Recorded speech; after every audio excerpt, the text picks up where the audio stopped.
Hello everyone and welcome to our channel. Today we will talk about a figure as fascinating as it is disturbing, the plague doctors of the Middle Ages. Those doctors with a gloomy appearance, with a beaked mask and a long dark cloak, who defied death to cure those afflicted by the terrible disease that devastated Europe and beyond. But who were these doctors really?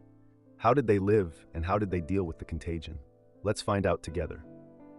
To understand the importance of plague doctors, we need to go back in time and imagine the medieval period. Between the 14th and 17th centuries, Europe was devastated by repeated waves of the Black Death, a disease that caused the death of millions of people in a very short time. The plague affected not only the body, but also the soul and mind of the people, causing a climate of terror and despair. The causes of the disease were unknown, and without a thorough knowledge of medicine, assumptions were made based on superstitions, erroneous theories, and popular traditions.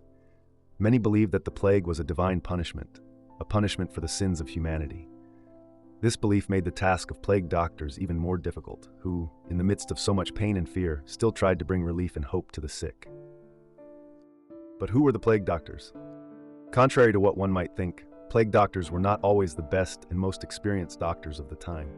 Very often, they were less qualified doctors, or even volunteers, who offered to treat the sick, as the most renowned doctors feared contagion and preferred to avoid treating infected patients.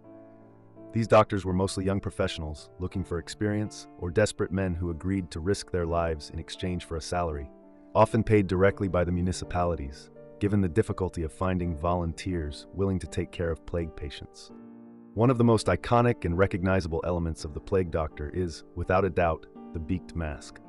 This accessory, introduced mainly in the 17th century, but the symbol par excellence of the figure of the plague doctor, was designed to protect the doctor from contagion.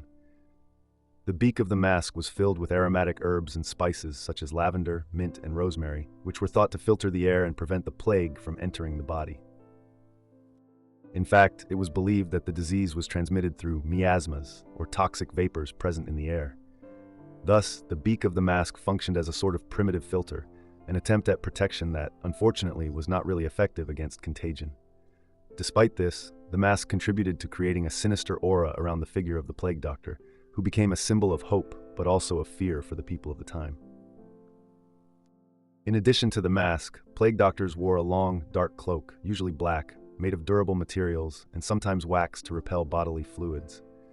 The cloak was essential because it reduced the surface area of the body exposed to direct contact with the sick. This clothing, along with the mask, made the plague doctor almost like a dark and mysterious creature, instilling fear in those who saw him. Another important tool was the stick, which doctors used to keep their distance from patients, avoiding direct contact with infected bodies. With the stick, doctors also examined wounds or pushed away the most agitated patients. This tool also had a symbolic function. It represented the authority and detachment that the doctor had to maintain in order to protect himself and try to stay healthy. But how did these doctors treat, or rather, try to treat, plague patients? It is important to remember that at that time, medicine was very different from modern medicine and was largely based on erroneous theories. For example, it was believed that the disease could be caused by an imbalance in the four humors of the body: blood, phlegm, yellow bile, and black bile, and many treatments aimed to restore this balance. Among the most common practices was bloodletting, the practice of drawing blood from patients to purify the body of impurities. Herbal compresses, spice-based ointments, and substances considered purifying were also applied.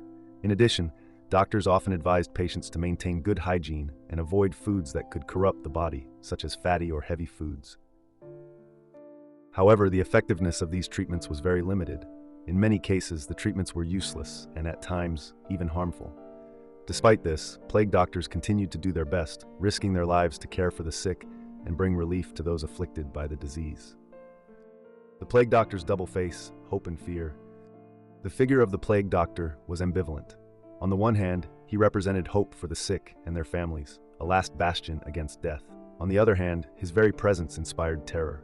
Seeing a plague doctor meant that the disease was near, and for many, his threatening appearance with his beak and dark coat was a sinister omen of death.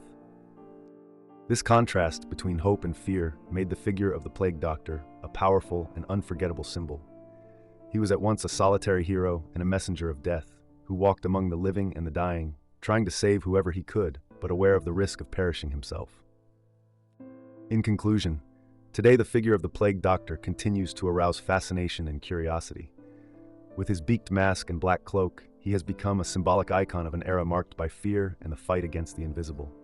He is a figure that reminds us of the sacrifices of those who, even in the darkest times, put themselves at the service of the community, defying death to offer a glimmer of hope.